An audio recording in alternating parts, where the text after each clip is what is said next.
Live Against One's Grain, which is a short quote, examining the tensions between restraint and freedom in Patricia Highsmith's novel Carol. The novel tells the story of two women in 1950s New York named Carol and Therese. They fall in love with each other but are separated when Carol is threatened to lose custody of her daughter because of her sexuality. After their separation, Carol writes a letter to Therese. The whole passage of the letter goes like this. It was said, or at least implied yesterday, that my present course would bring me to the depths of human vice and degeneration. It is true, if I were to go on like this and be spied upon, attacked, never possessing one person long enough so that knowledge of a person is a superficial thing, that is degeneration. Or, to live against one's grain, that is degeneration by definition. The character of Carol is expected to live against her grain, or in other words, to exercise restraint on herself, and to suppress her feelings and desires for women. The society she lives in expects her to adhere to its heteronormative rules, and threatens that if she doesn't, she will be deemed unfit to raise a child and separated from her daughter. When it comes to gender and sexuality and the way they are portrayed in fiction, deviation from societal norms is usually punished. One of the most famous examples, albeit not American, is the novel The Well of Loneliness by British author Radcliffe Hall, which was published in 1928 and features a lesbian and masculine-presenting protagonist who is rejected by society and ends up lonely, bitter, and without any sense of belonging. Other novels often end in death or in a remorseful return to heterosexuality for the lesbian characters. The novel Carol is perhaps one of the first pieces of fiction that strays from this norm and grants its lesbian protagonists a happy ending. Carol was originally published in 1952 under the title The Price of Salt by a writer named Claire Morgan. Only in the 1990s was the novel attributed to Patricia Highsmith and republished as Carol. The fact that Highsmith was pressured by her publisher to release The Price of Salt under pseudonym in order to not jeopardize the reputation and success she had garnered from her first novel, which was Strangers on a Train, which you might know, is also a way in which the novel embodies the tensions between restraint and freedom. However, I would argue that there are 4 other levels in Carol, or in which Carol further exhibits these tensions. Number 1, plot, as I've already hinted at in the beginning. Number 2, character. Number 3, narrative structure. And number 4, genre. Before I go into more detail, I would like to give you a short plot summary of the novel for a better understanding. So Carol is set in 1950s New York, and it tells the story of Therese Bellevet, a young woman who wants to become a stage designer but is stuck working at a department store in order to pay her bills. A few days before Christmas, Therese meets Carol Aird, an affluent middle-aged woman who is searching for a present for her little daughter. Therese is immediately infatuated with Carol and cannot quite explain the intense feeling she has for her. When Carol accidentally forgets her gloves on the counter, Therese sends them to her house by mail. Carol thanks Therese by taking her out to lunch. Soon, Therese and Carol meet regularly, often at Carol's large house in New Jersey. During one of their dates, Therese discovers that Carol is divorcing her controlling husband, Harge, and is fighting for custody of their daughter, Rindy. While Therese's affection for Carol grows, she continually isolates herself from her boyfriend, Richard, who does not take kindly to the sudden competition for Therese's attention. As Carol's struggle in the custody case becomes more intense, she decides to go on a road trip across the country to escape her problems for a while and invites Therese to come with her. During the trip, Carol and Therese become more and more intimate with each other. However, their relationship is soon challenged when they discover that Harge has sent a detective after them, who has been collecting evidence of their relationship in order to prove that Carol is unfit for her duties as a mother due to her sexuality. Because the detective has already sent evidence back to Harge's lawyers, Carol returns to New York alone to deal with the situation, while Therese remains in the West a while longer. At home, Carol is presented with an ultimatum. Either she breaks off all contacts to Therese, or she will completely lose custody of her daughter. Out of love for Rindy, Carol at first complies with this requirement and writes Therese a letter, telling her that she will not be able to see her anymore. Therese feels betrayed and returns to New York to work on her career while trying to forget Carol. But after some time, Carol asks to meet her and reveals that she finally refused to surrender to Harge's lawyers after all, and that she chose to live her life as she pleases, even though this means that she will only get to see her daughter a few days a year. Since her divorce is final, Carol moves to the city and asks Therese to share her new apartment. Therese declines at first, but after a few hours of thought, accepts the offer after all. So now that you roughly know what happens in the novel, I would like to dive into my first point, the tension between restraint and freedom in the plot. So in the novel, we can see a society that pressures both Carol and Therese to conform to a certain model of womanhood. Typically, a woman in the 1950s was expected to create a home that provided refuge from the political chaos of the Cold War era, nurture her family, and focus on her duties as a mother to her children and as a wife to her husband. All the while, sexuality was expected to be contained to the heterosexual marriage and the home.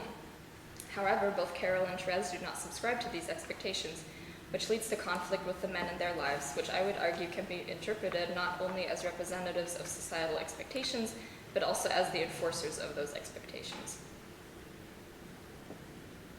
For Therese, the pressure to fulfill the roles of mother and housewife are not very strong since she's only 19 years old and the space of the big city allows for more freedom than a suburban or rural setting would. However, it is clear that her boyfriend Richard expects her to marry him sometime in the near future while dismissing her career as well as her aversion to having sex with him, and generally seeming like he takes Therese and their relationship for granted.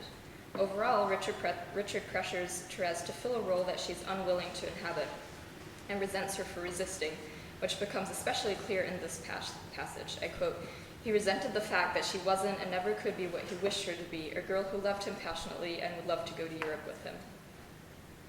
When Richard discovers that Therese is interested in Carol, the pressure or restraint he places on Therese becomes even more intense. For example, he tries to manipulate her into thinking that her feelings for Carol are unnatural and invalid, that she will surely change her mind soon, and that Carol is not serious about their relationship. After Carol and Therese embark on their road trip, Richard sends Therese letters envisioning their happy future as a couple and repeating that her relationship with Carol is only temporary.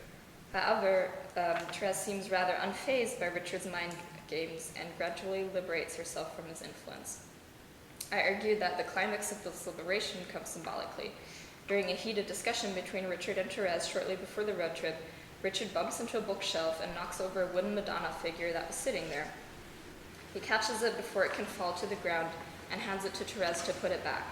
However, instead of placing the figure back on the shelf, Therese smashes it to the ground. The Madonna figure can be read as a symbol of Therese herself. While Richard had tried to place her back on the shelf, or rather make her put herself back on the shelf, almost like a prize or a pretty piece of decoration, Therese refuses to succumb to this positioning of her, and therefore refuses to take on the position of future wife that Richard has assigned to her. The smashing of the wooden figure becomes an especially powerful symbol considering that the figure represents the biblical figure of Mary, who was divinely chosen to fulfill the role of Jesus' mother and gladly accepted her position, very much in contrast to Therese. The fact that the figure is made from wood and breaks neatly along the grain also demonstrates the arbitrariness of the image of womanhood that the figure may represent. The figure was made and fashioned by someone, but it is just as easily broken. After having liberated herself from Richard mentally, Therese then also physically separates herself from him by choosing to accompany Carol on her trip. Even though Therese never answers the many letters Richard sends her while she's gone, the fact that he does have the means to still reach her demonstrates how complete liberation from restraint is nearly impossible. Just like Therese, Carol also does not fulfill the traditional female roles in that she does not meet the expectations of being a domestic housewife and mother. The clearest violation of the societal norms is her failure to keep sexuality confined to her heterosexual marriage and her home, which is illustrated by her relationship with Therese, as well as the previous affair she had with her childhood friend Abby. In Carol's case, societal restraint is mainly exercised by her soon-to-be ex-husband Harge. Because Harge does not live with her anymore and therefore has less direct access to Carol, he strives to exercise power and influence over her symbolically or through surrogates. For example, during one of his visits, Harge's coat is placed on the love seat, I quote, sprawled open with its black arms spread as if it were fighting and would take possession of the house. In fact, the house itself also becomes a form of restraint for Carol, as Victoria Hesford argues in an essay titled Patriotic Perversions. According to Hesford, Carol's large and tastefully decorated house represents the ideal upper-middle-class heterosexual family that is supposed to live in it. Therefore, it also symbolizes the expectations concerning gender and sexuality that are at the core of this family model. Hesford argues that for Carol, the house becomes a kind of prison, since she does not adhere to these expectations. In the end, however, the house remains just as hollow as Harge's coat on the love seat, since the values that it represents are only reflected to the outside, but not adhered by on the inside. Carol and Therese's presence in the house therefore acts as defiance against its restraints. By exiting the house and departing on the road trip with Therese, Carol physically exits the realm of Harge's power over her. Yet, just like Richard does with Therese, Harge still attempts to maintain control over Carol by sending a surrogate, the detective, after her. In contrast to Richard's letters, this move has a fundamental impact on Carol, as the detective is able to record evidence of her relationship with Therese as proof for the court that Carol, as a sexually deviant woman, is unfit to raise a child. Due to the love for a child, Carol momentarily gives in to the pressure from Harge. For a short while, she exercises self-restraint, and therefore internalizes the restraint and the expectations society has placed on her. However, in the end, Carol comes to a fundamental realization that loving a woman per se is not degeneration, but, quote, to live against one's grain, that is degeneration by definition. Carol realizes the negative impact that her self-restraint is having on her, and that by limiting and constricting herself, she's unhappy and unable to flourish. Therefore, she chooses to sacrifice the relationship with her daughter in favor of being able to live her true self. Even though her decision enables her to be with Therese and freely live out her sexuality, she cannot completely escape the impact of restraint and the punishment for her deviation. Another level on which the tensions between restraint and freedom become visible in Carol is character. Historically, society has had quite a particular image of the lesbian. In the early 20th century, the rising scientific interest in sexuality invoked the classification of sexual behaviors that deviated from the norm of heterosexual attraction.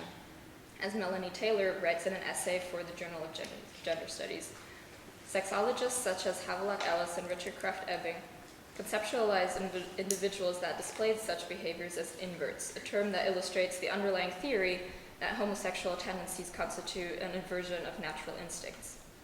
Since attraction towards women could only be conceived as male sexuality, the, quote, female sexual invert, or lesbian, was believed to display a masculine gender presentation. This conflation of gender and sexuality stemmed from the theory that certain gendered behaviors were natural effects of biological sex. Therefore, Kraft-Ebing, for example, defined female homosexuality as, quote, the masculine soul heaving in the female bosom. In other words, female masculinity was regarded as the physical embodiment of lesbianism. The notion of lesbianism as visibly recognizable through a masculine physical appearance was still anchored in society in the 1950s, so the time in which Carol is set. As Donna Penn argues in her essay titled The Sexualized Woman. Besides these physical peculiarities, the lesbian was attributed with, I quote, an insatiable need for sexual conquest, which jeopardized the position of the male as the active subject that pursues the female object. Lesbian therefore evolved from being a pathological category to questioning the entire social order. Lesbian desire threatened the containment of female sexuality to the heterosexual marriage and the home. The ideology of domesticity and the focus on the nuclear family, on marriage and motherhood, and the home functioned as a refuge from political chaos and as a promise to save American society from foreign and domestic threats. Uncontained female sexuality, therefore, threatened the well-being of the entire nation, and thus sexually deviant women, such as lesbians, became the embodiment of the moral decay the nation feared so much. In Carol, the stereotypical image of the masculine lesbian is a source of confusion for Therese. At one point, she sees two women in a bar who sport slacks and a haircut like a boy's. Therese identifies them as lesbians, but she does not identify herself with that label, since she and Carol both present as feminine. Carol and Therese's relationship thus subverts the notion of the masculine lesbian and questions the theory that gender presentation acts as the physical manifestation of sexuality. The novel therefore breaks with the expectations as to how lesbians were thought of at the time. The third point I want to go into has to do with narrative structure. In her book, Heterosexual Plots and Lesbian Narratives, Marilyn Farwell argues that narrative is not a neutral way of telling a story, but that it is influenced by society's expectations and cultural codes. Most importantly, the social institutions of romance and marriage are manifested in narrative structure, mandating, for one, the hierarchical positionality of male and female within a heterosexual relationship, but also requiring the primacy of the heteronormative life script, which includes marriage and having children. However, this traditional narrative frame can be disrupted. Farwell argues that there are three ways to do so: female bonding, the disruption of gender categories and expectations, and the revision of narrative closure. Carol displays all three of these possibilities. The first two options I've touched on before. Female bonding is of course central to Carol and Therese's relationship, as well as the disruption of gender expectations. The most interesting point here is narrative closure. Because of the way romance and marriage are manifested in the narrative structure, for female protagonists, closure usually comes with marriage, or the only other option, which is death. Narrative closure is where the characters' positionality to each other, but also to power, is ultimately cemented, according to Farwell. In traditional narrative structure, this usually does not end well for female characters. I quote, "In closure, the female character is finally encased in the authoritative social, sexual, and narrative system, never again to escape.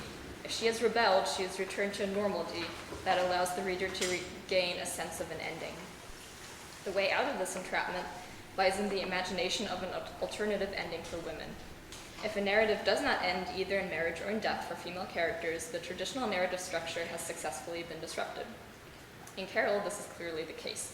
Even though Carol loses her daughter in the process, the main takeaway from the novel is still the persistence of a lesbian relationship against all restraints from the outside, and is made clear that Carol's loss is solely a product of societal restraint and does not originate from an inherent wrongness of Carol herself, as a traditional narrative framing might have suggested. The fourth and final point I'm examining today relates to genre. Throughout the 20th century, lesbian narratives seem to be rather scarce. Some scholars have argued that fiction about lesbians barely existed between the 1920s and the 1970s, when lesbian feminist publications increased. However, in an essay titled, "Was It Right to Love Her Brother's Wife So Passionately?" Yvonne Keller argues that the 1950s actually saw a surge of cheap paperback novels that explicitly dealt with lesbianism and which were sold for millions. Yet, since many of these publications read like pornography for a voyeuristic straight male audience, they have mostly been overlooked in academic studies. Keller counters this attitude by claiming that even though the lesbian characters were mostly fashioned for the male reader and often portrayed in a cringeworthy homophobic way, many lesbian women were able to identify with these characters and found themselves represented in popular culture. Keller categorizes lesbian pulp fiction into two forms. On the one hand, she identifies what she calls viral adventures, stories that cater to a voyeuristic male audience by involving a male hero figure, as well as containing explicit sex scenes and a representation of women as objectified. On the other hand, there are pro-lesbian stories, which center the female character's experience, focus on the love story between them, lack explicit sex scenes, and display complex characters. Carol can clearly be placed in the pro-lesbian category. Keller explains that pro-lesbian pulps constituted a minority within the genre, with roughly 85% of the narratives classifying as viral adventures. However, the great success of these novels enabled writers to realize pro-lesbian stories in the first place, and at the same time concealed the subversion that pro-lesbian novels performed from within the genre. In a perverse way, it was precisely the pornographic, sexist, and homophobic representations of lesbians in viral adventure pulps that helped more positive images, such as the one displayed in Carol, to flourish. This tension within the genre can also be seen as a tension between restraint and freedom. Publishers would expect writers to adhere to the genre and cater to a male audience, and yet some writers, like Patricia Highsmith, managed to liberate themselves from that restraint and publish positive representations of lesbian relationships. To conclude, in Carol, the tensions between restraint and freedom manifest themselves on multiple different levels. Restraint is portrayed as a negative concept that denies the individual the right to live authentically, and that is capable of destroying meaningful relationships. Restraint is also conceptualized as a tool to keep women in subordinate and dependent positions, as well as to prohibit female bonding and female sexual autonomy. Societal restraint is not only placed on the protagonists in the novel, but also on the writer in terms of shaping the characters and the narrative, as well as in terms of genre. On the plot level, even though the protagonists are able to liberate themselves from restraint to the degree that they can remain in the relationship, it becomes clear that at the same time, the influence of restraint reaches so far that total liberation from it proves to be impossible. However, on the levels of character, narrative structure, and genre, Carol pushes the boundaries of restraint and challenges the norms and expectations associated with it. The restraints that the novel fights against are not a thing of the past. Even as queer sexuality and female independence has gradually come to be more accepted, Our heteronormative and patriarchal society still dictates how queer people and women are supposed to live their lives, and how those lives are portrayed in literature and popular culture. Carol's challenges to that restraint are still as relevant today as they were in the 1950s or in the 1990s. The film adaptation of the novel came out in 2015, almost 2 decades after the screenwriter Phyllis Nage, who was a friend of Highsmith's, had written the script for it. This proves that the story of Carol and Therese has lost nothing of its importance and applicability, and that it still strikes a chord with readers and audiences in the 21st century. Thank you.